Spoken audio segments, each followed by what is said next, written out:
ACE stands for Acceptable Clinical Evidence. A VA ACE exam is a records review only of certain disabilities that you filed a VA claim for. The C&P examiner will be doing the records only review. You don't have to go in for this. And it can't be done on all disabilities you file a claim for, some of them. So the examiner will get the order from the VA, and then he will complete the disability benefits questionnaire, fill it out electronically, and it's based on the review of your records only. So this is not an in-person exam, it's not a telehealth exam, it's not a phone exam. It's just the C&P examiner reviewing your claim as you filed it and whatever records the VA rater ordered for him to review for you. So what types of C&P exams can be conducted using this ACE C&P exam process? Hearing loss, tinnitus, migraines, sleep apnea, cardiac conditions, ALS, and any terminal condition.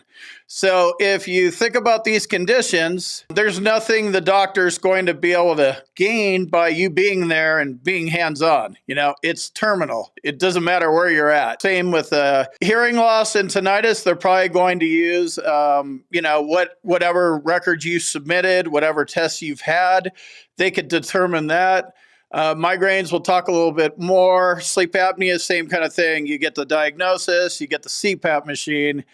It's not like he could say, all right, apnea out on me. You know, that's not something the doctor can do. So think of it that way. The ACE exam process is not available in these categories. Examinations with necessary electronic medical records are not available for the examiner to review. So can't do an ACE exam if you can't review the records. They're not available electronically. Separation health assessments in support of IDES and BDD claims. No ACE exam there.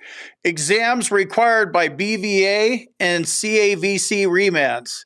So if you go up to the board or to the court and you take your claim that far and you're there for a couple of years and they remand you back down, they can't just remand you back down and your VA regional office is like, oh yeah, just send them to a ACE exam. You waited 5 years. They're going to give you an actual C&P exam where you go in, or telehealth or something. ACE exam can't be used for general medical examinations.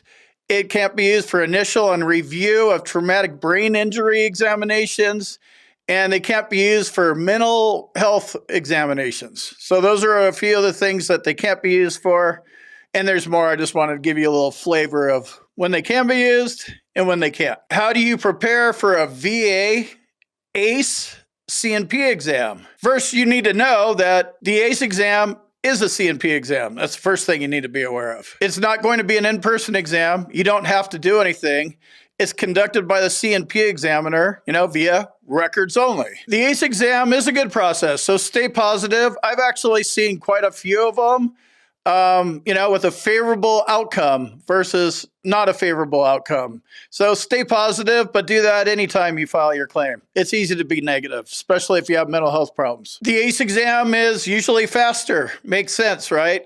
Instead of, FedExing you the kit and, hey, go over to the C&P examiner and scheduling all that, they could leave you out of it, and then the VA rater just works with the doctor. So they usually go faster.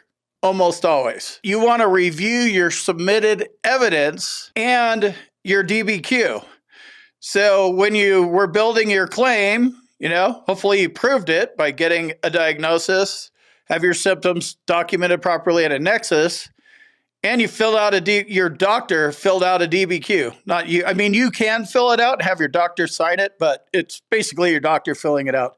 So, if you submitted a claim for sleep apnea, tinnitus, or migraines, you should be on the lookout for an ACE exam because they're happening more and more. You'll know because the C&P exam paperwork that's mailed to you will be mailed to you from a private company. There's VES, LHI, and QTC are the three big ones. Migraines are the number one thing they do ACE exams on. So keep that in mind if you're filing a migraine claim. Let me jump in here real quick and tell you about my boot camp. If you want to learn more about the VA claims process, check out my boot camp. You can talk to me live. There's a link on the website. And in the description, combatcraig.com. And also, if you need medical evidence like a nexus or documenting your symptoms properly, go to our website, combatcraig.com, and it says medteam/nexus letters. Click on that link, fill out the form. Boom, you're done.